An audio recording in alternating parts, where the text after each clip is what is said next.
Hi guys, and welcome back to our channel. If you're new here, my name is Ashley and I am the founder and the owner of the ARM Group. I've successfully opened my own commercial store here for my team, and I've successfully raised a team. Most of my agents were never agents before, and they are all rocking and rolling with listings now. So in today's video, I'm going to teach you how I taught my agents build a successful presentation folder that guarantees when you go to that listing presentation that you are going to come home with that signed listing.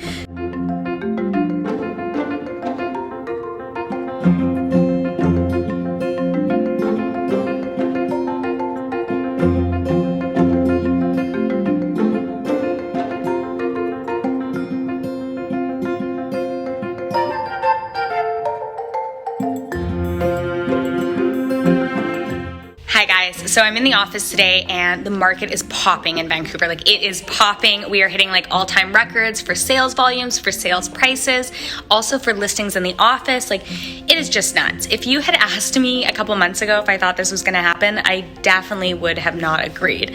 I would have put money on the fact that the market was going to crash in Vancouver post-COVID, and it didn't. So I think, like the economists say, Vancouver may actually be recession-proof. Houses are on the go, things are flying off the shelves, prices are rising, we're in multiple offers on many of the properties. So today my main job is to put together listing presentations. I have several listing presentations in the next 24 hours. So I want to show you guys how I prep my listing presentations in case you're interested in how you should properly put together a listing presentation. So here we go. Here's what I'm going to take to my listing presentation, and we're actually going to go through this piece by piece so you guys can see how you can successfully land your listings, and make sure when you get that appointment, you close it and you get that listing.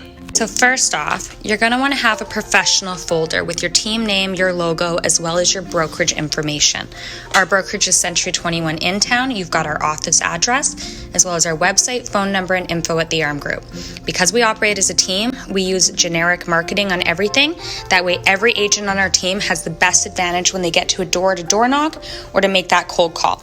The reason we use generic marketing material such as info at the ARM Group or our generic ARM Group Instagram, which is for everybody on the team, is because we are a big door knocking team. If you watch our other videos, you notice that we prospect by door knocking. Now, if we were to brand all our signs and our folders with everyone's names, every agent would have a harder time getting listings. But because everything all of our team uses is generic and cohesive, it gives every agent the same advantage at the door. So if they meet a client, the client's gonna go, oh gosh, I see the ARM Group everywhere. Whereas if it was all Ashley or Jasmine, then when Sean went to a door, they would be like, oh, well, Ashley from the ARM Group does well, but maybe Sean doesn't. So we keep everything the same, and that way our whole team has the best advantage when they're out meeting new clients. Once we're inside the folder, you'll see here that we first have two examples of feature sheets. So this is going to show our feature sheets to the clients and what they can expect when they list their home with us. Our feature sheets are very simple. We geared our marketing and our colors to the audience and the genre of where we live, especially to their age ranges. So we have the quick information, we've got the description, plus the agents now will have their individual name on their feature sheets, the address, a feature photo, and then inside, we only have photos. This is because the average person just cannot consume as much information as you think anymore. And when a buyer is seeing multiple properties, it's very hard for them to remember each property. Photos are very easy to remember. On the backside, we always include the floor plan. So that's number one for an example. Then I've got a second example. So one is an attached and one is a detached. Depending on the listing you're going to and the price point, you're going to want to choose feature sheets from your office that reflect the same quality product you're about to go to the listing presentation for. So if you are going to a condo, you may want to bring condo feature sheets. If you're going to a $1.8 million home, you may want to bring other homes that are $1.8 million. Next, you're going to want to include your comparative market analysis. So Sean on my team is in charge of pricing all the homes we list because he is a master, like a magician with numbers, actually. It's amazing. And in here, you're going to have the actives and the comparables, as well as the different price per square foot that an owner can expect to sell for and list for. Always make sure when you're including your comparables that you do include the comprehensive breakdown. So not just the photos or not just the information. Make sure you get everything that owner is going to need to see to know that this property is just like their property. The more information you give an owner, the better.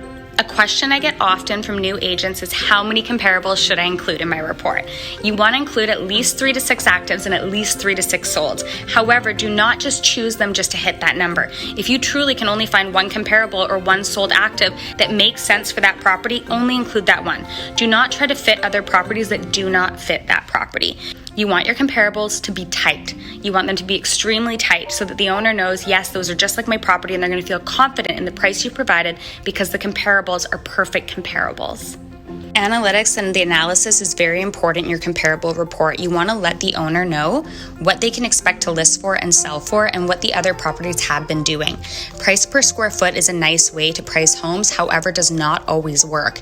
The reason for this is you don't know what upgrades or the value of every upgrade of the comparables are unless you actually saw that property. Finishings can cost all sorts of different amounts. So just because somebody has an upgraded kitchen does not mean it's equal to the next upgraded kitchen based on appliances, hardware, or different special features somebody may have included. Next in your presentation folder, I would suggest including a notepad for the owner to take notes while you speak, as well as a branded pen. Everything you hand out should be branded because some of these things, especially notepads and pens, could live in a client's home for months. After that, you've got a business card. Always include your business card. I keep mine face down because I like to have all the branding be cohesive. You could go face up if you prefer. Next, we have a piece of marketing material. So this is what the owner can expect to go out for their home. This is what we send in the mail. It always includes solds as social proof, and then we also include our actives. On the back, we always include a different company that would add value to our clients. So a lot of our clients are looking to do small renovations, so we make sure that's really easy for them and they have a resource to go to right away in case we make any recommendations at the listing presentation of things that should be fixed up. Lastly, yet most importantly, is your seller's guide. So your seller's guide is your be-all, end-all of what you are going to do for this homeowner when you get their property to sell. So there you go. There are all the different pieces and components you're going to need to put together a winning listing presentation. This listing presentation is guaranteed to get you the listing. Let's take a look inside our seller's guide.